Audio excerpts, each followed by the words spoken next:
Hello everyone. Today we are going to study the third poem of class 12 textbook Flamingo, Keeping Quiet by Pablo Neruda. इस video में we will study figures of speech meaning poetic devices related to this poem. Guys poetry में poetic devices examination point of view से बहुत ज़्यादा important होते हैं, specially reference to context में. Reference to context means जो extract exam में आते हैं, जैसे कोई भी 3-4 लाइंस रैंडमली किसी भी पोम में से दे दी जाती हैं और उस पर क्वेश्चंस बेस्ड होते हैं, उनको रेफरेंस टू कॉन्टेक्स्ट बोलते हैं. तो उसमें फिगर्स ऑफ स्पीच बहुत ज़्यादा इम्पॉर्टेंट होती हैं. तो इसीलिए ये जो वीडियो मैं बना रही हूँ it's extremely important from point of view of your board examination. तो कभी भी अगर आप कोई भी पोम पढ़ते हो और आपको पोएटिक डिवाइसेस नहीं पता तो आपकी स्टडी एब्सोल्युटली इनकम्प्लीट है. दैट्स द रीज़न मैं जो भी पोम आपके लिए ला रही हूँ उसका एक part is totally for figures of speech.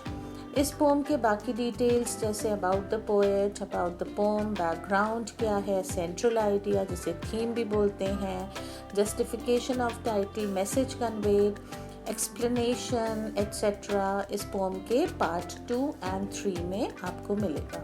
So don't miss the second and third part of this video guys. Now let's reflect on the figures of speech of this poem, also known as poetic devices. The first poetic device that I'm going to discuss is metonymy. Metonymy is that figure of speech जिसमें एक symbol या फिर एक sign is used for signifying for something bigger, something else. For instance, we can even say that the substitution of the name of one thing for that of another to which the former bears a known and closer relation. जैसे कि US president के लिए अगर हम white house कहें तो understood है. तो आई होप आपको समझ में आ गया. मैटर्निटी एक ऐसी पोएटिक डिवाइस है जिसके लिए हम किसी एक चीज़ को रिलेट करने के लिए उसके सब्स्टिट्यूट वर्ड को यूज़ कर सकते हैं. पोम में से मैटर्निमी का रेफरेंस देख लेते हैं. The term language. Language here stands for race or culture. ये आपको मिलेगा सेकेंड स्टैंजा की सेकेंड लाइन में. Let's not speak in any language, which means language is presented as a symbol or sign and it is used to signify culture or race because आपको second and third part of this video में देखने को मिलेगा कि poet क्या बोल रहा है कि हम बिल्कुल भी बोले ना, हम साइलेंट रहें, इनएक्टिव रहें, क्योंकि जब हम बोलते हैं तो क्या होता है, डिस्प्यूट्स होते हैं, आर्ग्यूमेंट्स होती हैं जो वॉर का शेप भी ले सकते हैं. सेकेंड लिटरेरी डिवाइस सिम्बॉलिज्म देख लेते हैं चिल्ड्रन. देखिए सिम्बॉलिज्म के बहुत सारे रेफरेंसेस हैं इस पोम में. सिम्बॉलिज्म होता क्या है, ये एक ऐसी फिगर ऑफ स्पीच है वेयर एक लिटरल मीनिंग मतलब जो हम पढ़ते हैं और समझते हैं उसके अलावा भी एक डीपर मीनिंग होता है, एक हिडन मीनिंग होता है जिसको सिम्बॉलिक मीनिंग बोला जाता है. यहाँ पे रेफरेंसेस देख लेते हैं. फर्स्ट रेफरेंस हमको मिलता है सेकेंड स्टैंजा की फोर्थ लाइन में. Not move our arms so much. तो आर्म्स वर्ड यहाँ डिनोट करता है वेपन्स. आर्म्स के लिए एक लिटरल मीनिंग भी है. तो जो सिंबॉलिक मीनिंग है वो है अननेसेसरी एक्टिविटीज़, ऐसी एक्टिविटीज़ जिनकी बिल्कुल भी ज़रूरत नहीं है. Why? Because weapons again symbolize violence और वॉर के अगेंस्ट में ही तो पैब्लो नेरूदा ने ये पोम लिखी है. Second reference of symbolism fisherman and well. ये आपको मिलेगा फोर्थ स्टैंजा में. इस पोम की फोर्थ स्टैंजा में फिशरमैन एंड वेल का रेफरेंस है, मेंशन है. यहाँ पे फिशरमैन स्टैंड्स फॉर ऑप्रेसर, मतलब जो पर्सन दूसरों को एक्सप्लॉइट करता है, ऑप्रेसर. एंड वेल यहाँ पे रिप्रेजेंट करती है ऑप्रेस्ड को, मतलब जिसको एक्सप्लॉइट किया जा रहा है. एक और मीनिंग भी है यहाँ पे. Fisherman also symbolize man's indiscriminate exploitation of nature for selfish reasons. Man कर क्या रहा है, हम इतना टैम्पर कर रहे हैं नेचर से, किस लिए? सेल्फिश रीजंस के लिए, मटीरियलिज्म के लिए। और अगर हम दोबारा से यही स्टैंजा की फर्स्ट 2 लाइन्स देखते हैं, fisherman in the cold sea would not harm whales, तो ये 2 लाइन्स सिंबलाइज करती हैं माइंडलेस डिस्ट्रक्शन ऑफ नेचर। मतलब हम बिना सोचे समझे हम नेचर को, इन्वायरमेंट को हार्म कर रहे हैं। ठीक है, सो फिर से वही वाली बात आ जाती है कि जैसे फिशरमैन स्टैंड्स फॉर ऑप्रेसर, जो एक्सप्लॉइट करता है, and well stands for oppressed, मतलब जिसको एक्सप्लॉइट किया जा रहा है। नेक्स्ट हम सिंबॉलिज्म का देख लेते हैं एग्जाम्पल इंजन्स में। इंजन्स हमें मिलता है 3rd स्टैंजा की 2nd लाइन में, विदाउट रश विदाउट इंजन्स। तो यहाँ पे इंजन्स सिंबलाइज करते हैं mechanical activity which generate much noise. ठीक है, मैकेनिकल एक्टिविटी का मतलब क्या होता है? जब हम किसी एक्टिविटी को लेकर इतने यूज्ड हो जाते हैं कि उसमें कोई भी इमोशंस हम इन्वेस्ट नहीं करते हैं, तो वो मैकेनिकल एक्टिविटी है। यहाँ पे बहुत ज़्यादा noise according to Pablo Neruda generate होता है जब हम किसी भी मैकेनिकल एक्टिविटी में इन्वॉल्व होते हैं। एंड ऑब्वियसली जब नॉइस होगा तो पीस एंड ट्रैंक्विलिटी नहीं होगी। Okay, so this is another reference for symbolism. Engine symbolizes mechanical activities which generate much noise that robs one of all peace and tranquility. Next example symbolism का hurt hands. ये भी आपको 4th stanza में मिलेगा। First page के last stanza में last line है, would look at his hurt hands. ये किसके लिए बोला गया है? ये एक सॉल्ट गैदरर के लिए बोला गया, एक मैन जो सॉल्ट गैदर कर रहा है और उसके in the process of gathering salt उसके जो हैंड्स हैं वो इन्फ्लिक्ट हो रहे हैं, वो ब्लीड कर रहे हैं, हर्ट हो रहे हैं। तो हर्ट हैंड्स यहाँ पे इम्प्लाई करते हैं सेल्फ इन्फ्लिक्टेड इंजरीज को। और ये सेल्फ इन्फ्लिक्टेड इंजरीज का कॉज क्या है? Due to our involvement in harmful activities. और हार्मफुल हैं वो एक्टिविटीज़, दैट मीन्स हम थॉटलेसली, बिना सोचे समझे इन एक्टिविटीज़ को अपनी लाइफ में करते जाते हैं। तो यहाँ पे सॉल्ट गैदरर जो है वो सिंबॉलिक है सेल्फ टॉर्चर का।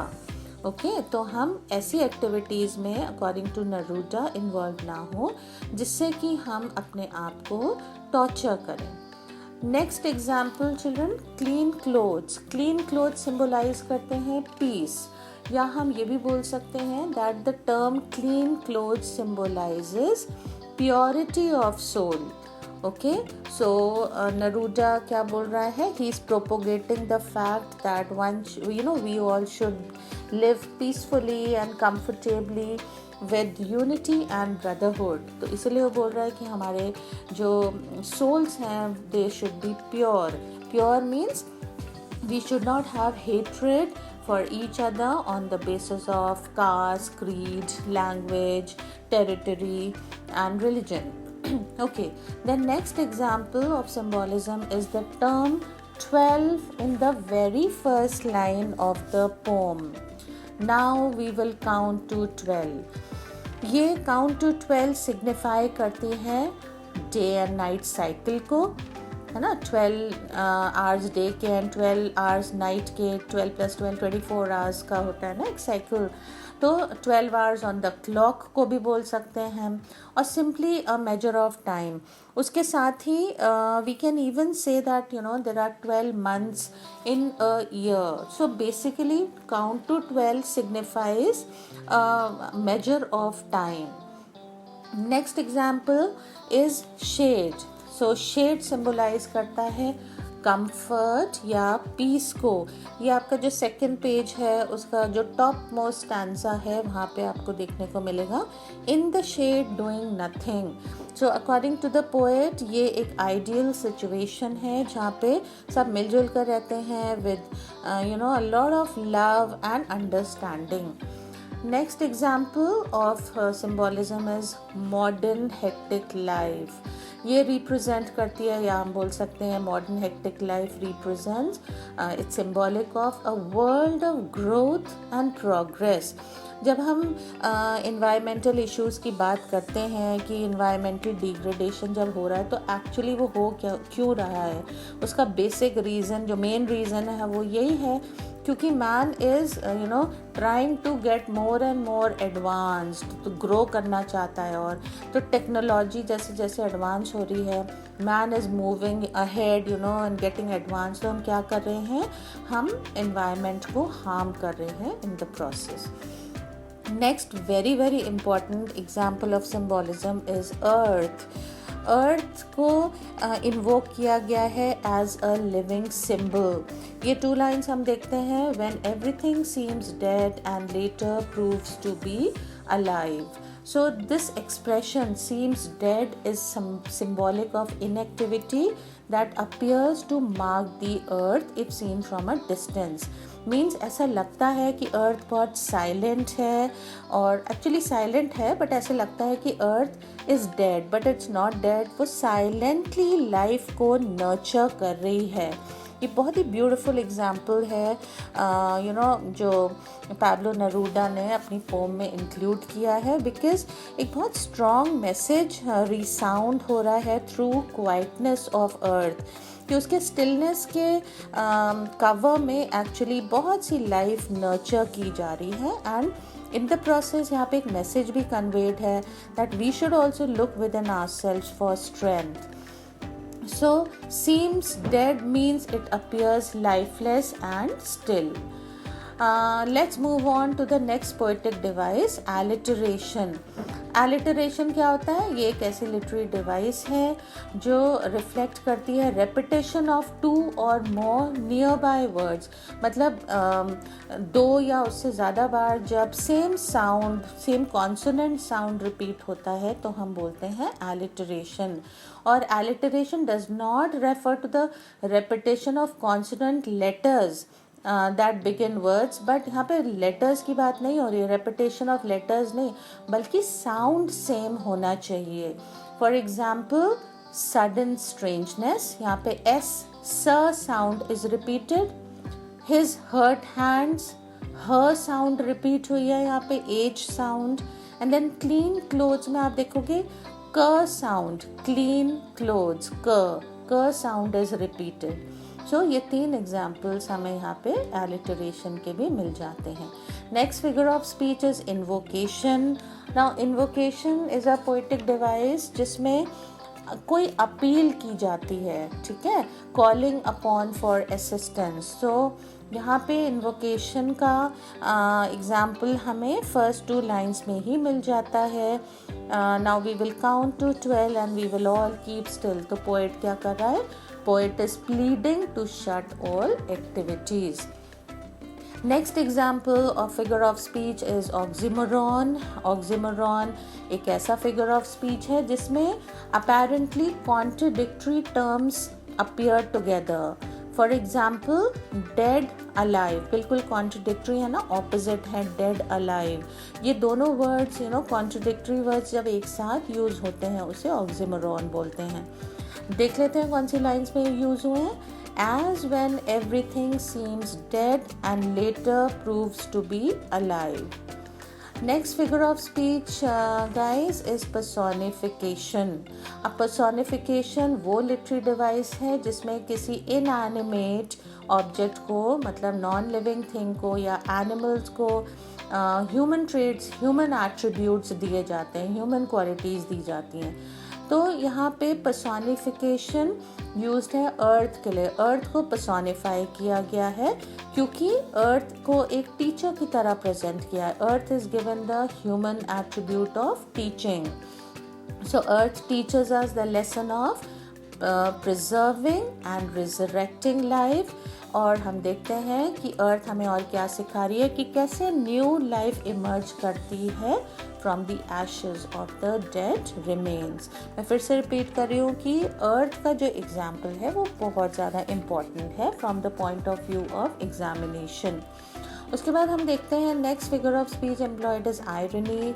आयरनी को बिल्कुल सिंपल लैंग्वेज में ऐसे ध्यान रखिए, when unexpected happens, it's ironical, meaning जो आपने सोचा उसका ऑपोजिट या अनएक्सपेक्टेड हो जाए तो आयरनी एम्प्लॉयड होती है।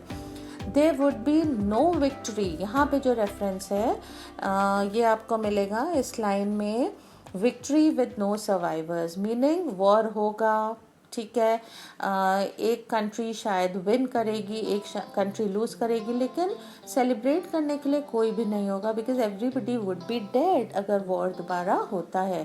So there would be no victory as there would be no one alive. Death and loss या फिर डिस्ट्रक्शन ये बिल्कुल सर्टन है जब भी वॉर होता है। सो आयरनी क्या है, no one will be alive to celebrate. Next figure of speech is reiteration, जिसको रेपिटेशन भी बोलते हैं। रेटरेशन एक ऐसा पोइटिक डिवाइस है गाइस जिसमें वर्ड्स या फ्रेजेस और कभी कभी पूरी फुल लाइंस भी रिपीट होती हैं, और जो मेन पर्पस है रेटरेशन एम्प्लॉय करने का वो है किसी भी आइडिया या थॉट को एम्फसाइज करने का, स्ट्रेस करने का। सो इसमें हम देखते हैं दो बार यूज़ हुआ है रेटरेशन।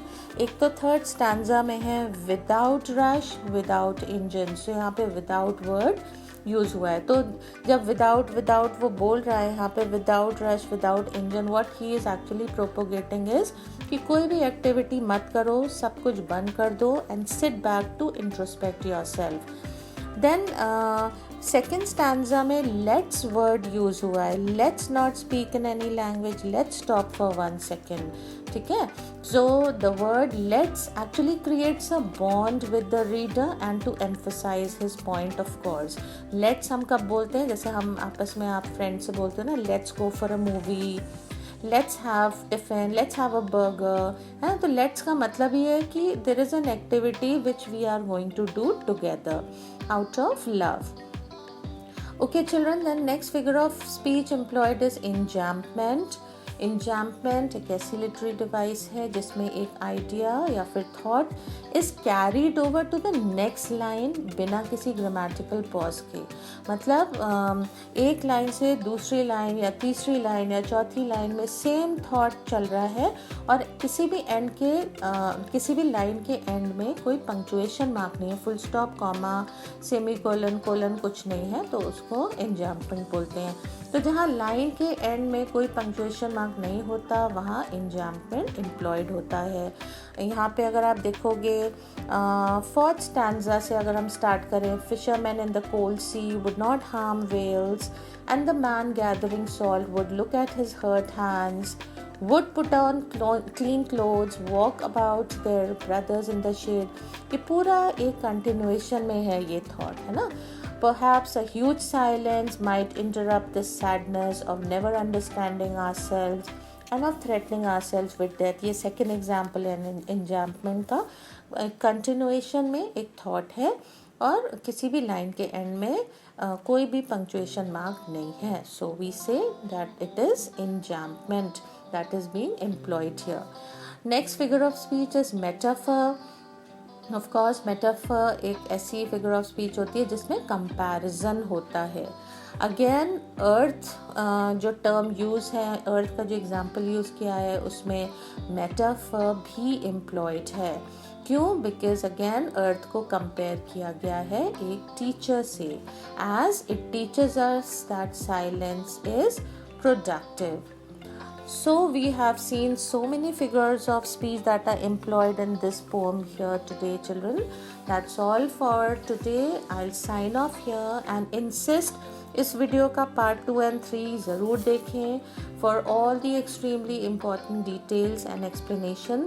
जब भी कोई वीडियो पार्ट्स में होता है तो हमेशा उसे सीक्वेंस में ही देखें जिससे step by step and organised way में आप सारे डिटेल्स को समझ सकें। Do like, comment and share this video and don't forget to subscribe guys. So take care everyone. God bless you all.